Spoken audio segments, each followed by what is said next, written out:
He's probably played more minutes than Stockton, but most people don't realize it. Jackson with the fake, and a seductive one it is. He takes it inside, and a tip in by Tim Duncan. Well, it penetrated to the basket. First quarter, Utah on top 6-5 as you see Johnson chiseling his way, feeding to Duncan, who maneuvers on Providence. Bowling Green, 2 fouls on Robinson. Daniels, a former #1 pick by the Vancouver Grizzlies. Duncan inside on Colony. With every possession they have going to him, the offense. Shot clock at 7. Isley zigs and zags and leans and is blocked by Duncan. Picked up by Daniels. 3-on-2. Daniels. Oh, what a great play. Well, one of the things it shows that, you know, Daniels makes a good play here, jumps up, makes the block, and also has some assistance from Duncan, but it ignites their fast break, and that's the thing that's very important because offensively they aren't as fluid. Capitalize on his mobility and Ostertag's lack of, as he's doing now. He's facing him and looking to penetrate.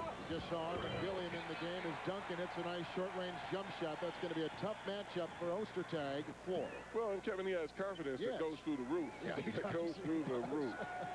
Here's Tim Duncan. He shows a little bit of confidence. Well, this is the isolation. I think he thinks he can go by this guy anytime he wants to. John Heat. That's only one. And it's 27-24. San Antonio on top by 3. Robinson over Malone. Well, in watching this, David does a good job of using the screen and steps out. Here for Robinson, the first time he did not average 20 points or better, and his body, they say, is failing him. We talk to players around the league, they say his body is quitting on him. Duncan and Ostertag. Johnson. Jackson. Driving. He was so quick. Great play. With a wicked right-handed jam. Never drafted. Couldn't even start in high school, but here he is in the NBA on the championship team. It's Duncan with a pick on Ostertag, and Ostertag bit it nicely. Yeah, and one of the things that he does...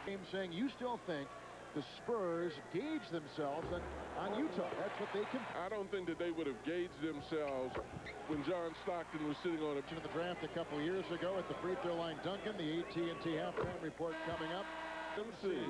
J Master J will be there with the crew as Duncan hits another. You know, they're standing around. Usually David would be there and be another option.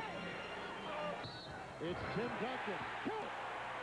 For Tim Duncan to do a lot of things, and when you play against a team like Utah, kind of he's feeling the frustration of his own body, like you talked about before. His health has now, I think, become an issue with this. Well, and I don't think it's the worst thing in the world. You don't want to see him get technical fouls. He's a veteran. He's the guy they kind of lean on to be rock solid. Hornacek, easy feed to Colonies, rejected by Duncan.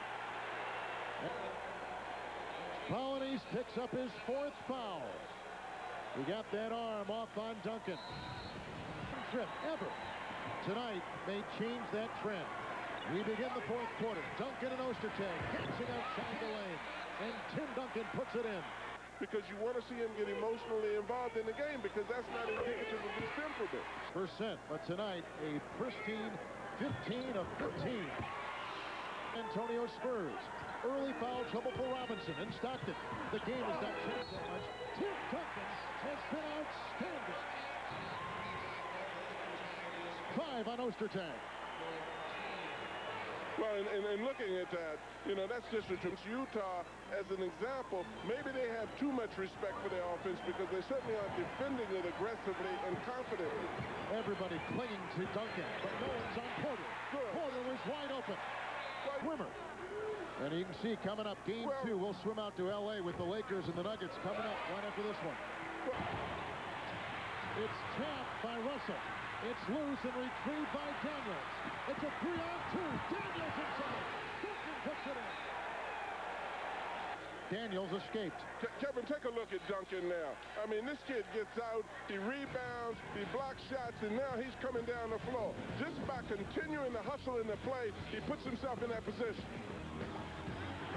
Tim Duncan tonight has been spectacular. 36 points, his career high 42. He has 11 rebounds, and he is in a dominating mode. Robinson has been quiet. It's been all Tim Duncan for the Spurs tonight. Well, Kevin, indeed, you know, it's a pleasure to watch this man play. I don't even... Duncan given the chance to give the team the lead with 6:24 to play. Well, an interesting team like this. Tonight they've been lucky. They're in this ball game, but in the same token, every chamber filled this quarter, 6 of 8.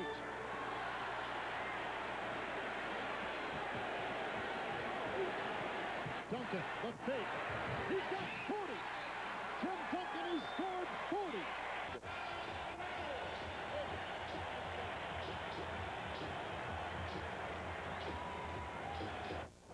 Spurs lead by 2, 80-78.